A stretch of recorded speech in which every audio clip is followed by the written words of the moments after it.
Isang mapagpalang araw sa inyong lahat. Babalikan natin ang mag-anak na nakatira sa pinagtagpi-tagpi nilang tahanan na tanging sako nga lang ang kanilang haligi na kapag umuulan raw at malakas ang hangin, halos lipa rin raw ang mga sako nito. Kaya ngayong araw, tutuparin natin ang isa sa mga hiling nila na mapaayos ang kanilang tahanan.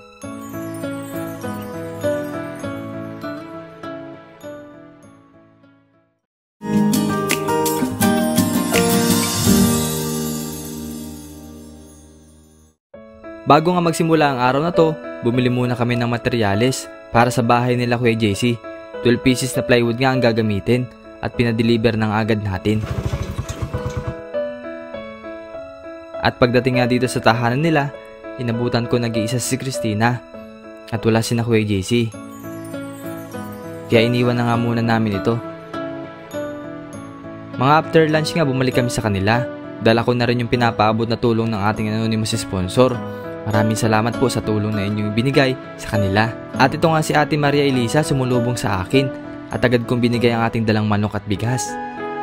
Napag-alaman ko na pumapasok na pala si Ellen Joy, 2 linggo na nakaraan. 11 years old na nga ito si Ellen Joy at ngayon pa lang siya magsisimula mag-aral. Pero makikita mo sa batang ito na desidido siyang pumasok sa school. Pati star mo? Wala na. Bukas po. Paano birth certificate yan? Kaya gawin po po Ready ka na? Napasok na pala si Ellen Joy. Oo, nang talino naman kuya. Oo. Kanya tagaya. Magawa na yung bahay namin. Agawin natin ngayon. So may dala rin pala tayong bigas at manok. So galing po yan sa ating anonymous sponsor. Thank you very much po. Oo, tingnan. Wow, ang dami namang star niyan. Ay, Ang dami no? ang dami very good napasok na. Yan o, tingnan kuya.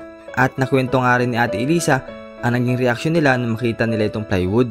Hindi nila ini-expect na mapapaayos ang kanilang tahanan, kaya labis ang pasasalamat nila.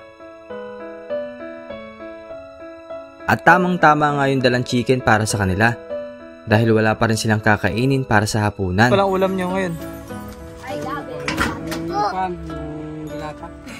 Dilata? Wow, may chicken na dala si kuya oh.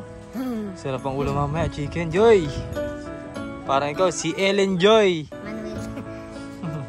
Kaya nga agad itong iniskaso ni Ate Elisa at aadobohin na lang niya. At grabe nga ang saya dito ni Ellen Joy dahil minsan lang daw siya makatikim ng manok.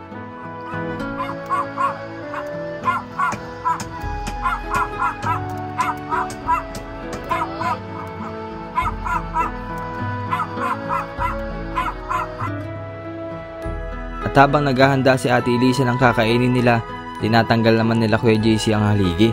Ito pang araw ng yero sa dating bahay nila dahil sa kawalan ay kanilang pinapakinabangan pa. At habang ang inaayos ang kanilang tahanan ay labis ang kanilang kasiyahan dahil matagal na raw nila itong gusto may paayos. Problema nga raw kapag umuulan, umaampiya sa loob. At kapag ganun ang sitwasyon, nakaupo na lang sila natutulog habang karga pa ang kanilang anak.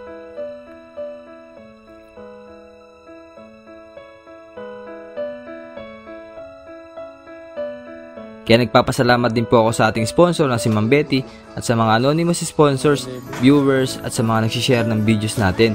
Salamat po sa inyong suporta. Dahil sa ganitong platform, may mga tao tayo na bibigyan ng pag-asa at nakikita ang hirap ng sitwasyon nila.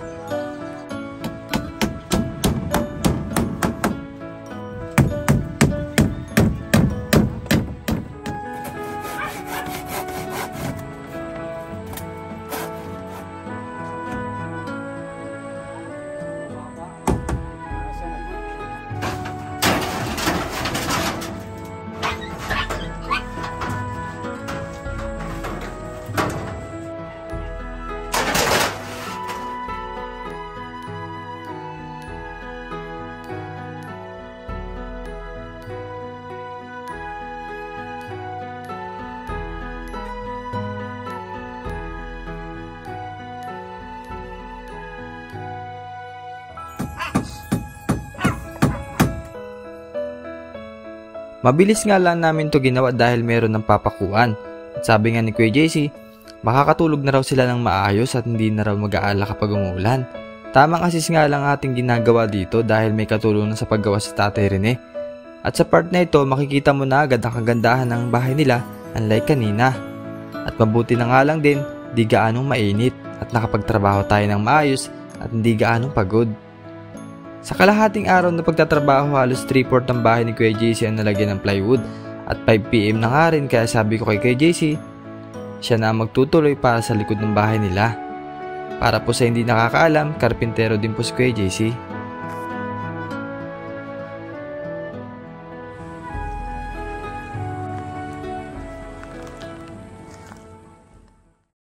So nalagyan na po ng mga plywood at so natira na lang po nga hindi nalalagyan ay yung pinakalikod dahil hindi po kinaya ng oras din. At yun po, mabali kasi 12 yung plywood na binili natin at meron pang 4, so saktong-sakto yan. So si Tatay JC na lang po yung magtutuloy dahil si Tatay JC naman po ay marunong naman po gumawa at gumagawa din talaga siya ng bahay. Tatay.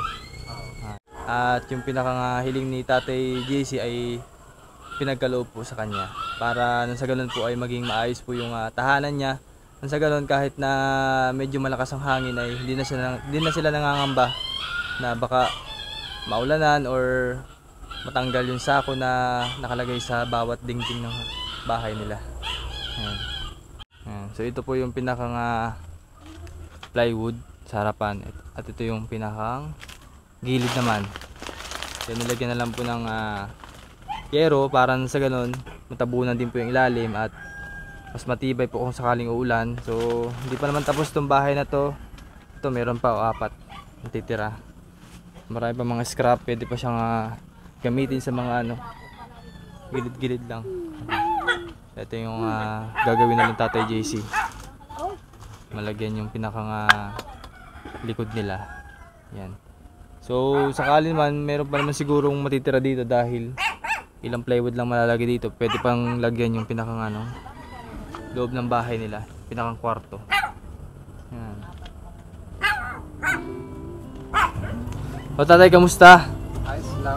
Ano masasabi mo sa bagong bahay mo? Maganda. Ha? Maganda ang bahay ko. Maraming salamat po. At ayun, may plywood na yung aming bahay. Hindi na kami mababasa pag umulan. Ngani. So, siyempre, yun yung pinakang request mo, no? Na maayos yung mga dingding mo at hindi ka tulad dati na puro sako lang yung dingding mo, no? At yero. So, yero man ay, pero yung yero nyo ay nasa baba lang, hindi na sa taas. Like, ngayon na ito, plywood na. Maraming po salamat sa amin ginawa ng bahay. Plywood na po. Maraming salamat po. Sana po hindi po kayo magsawa magtulong sa amin. Maraming salamat po. Maraming po salamat sa nagbigay po ng bigas at yung pang-ulam namin ngayon. Maraming po sana. Huwag po kayo magsawa sa amin pagtulong. Maraming salamat ulit. Ayan. So, siyempre, di naman kami habang buhay Tatay nandito. So, lagi lang po tayo magsipag nung sa ganun po ay makaahon sa kahirapan, no? Kami naman tanim si Kuya JC dyan po. Ay, naku, dami niya. Sinisimulan ni Kuya JC magtanim dyan. Anong mga tanim nyo dito, Kuya? Sitaw, kamatis, saka Talong, yung okra. Tanim pa ako dyan ng talong saka yung pipino. Mabili pa lang ko lang din pag natira na. Lalo na kapag nagmahal yung kilo ng kamatis, ay di, swerte ka. Oo. May kikitain ka, tsaka ilang buwan lang ba sumisibol yung 3 buwan lang yan. 3 buwan lang. Sakto yan. Tapos malunggay, binibenta na rin yan sa palengke. Malunggay. Tanim ko rin ko dyan, puro malunggay. Puro malunggay na nga ito yan. Tsagayin nyo lang para sa ganun. Balang araw, may ahanihin, no? Hindi. Iba pag may tanim. Hindi na Tsaga lang magdilig sa umaga. Kailan lang ba nagsimula mag-aral si Ellen Joy? Ay. Po na, 2 weeks na ngayon. 2 linggo na. Tagal na rin pala, no? Ba't po nung nakita po kayo, anong pumunta po kayo, pumasok na po siya. Inatid ko na po yun. Butit nakapasok siya. Ay. Basta, tupalo na lamang yung birth certificate niya. Pag dumating na ang birth Pag dumating certificate niya, po, alipat na. alipat siya sa grade 1 na. Grade 1. Oh, kasi medyo may edad na rin si Ellen Joy. 11 years old na, no? Kayang-kaya niya kasi. Kaya na niya. So, yun nga po, sa mga nais po pala magpaabot ng tulong, mag-message lang po kayo sa Ren Vlogs, nakita nyo po sa screen. At any amount po yung malaking tulong po yun para sa kanilang pamilya. Maraming salamat po sa anonymous sponsor natin na nagpaabot po ng tulong para sa kanila. At kay Ma'am Betty po na patuloy na sumusuporta sa atin dito sa Oriental Mindoro. Thank you po and God bless you all po.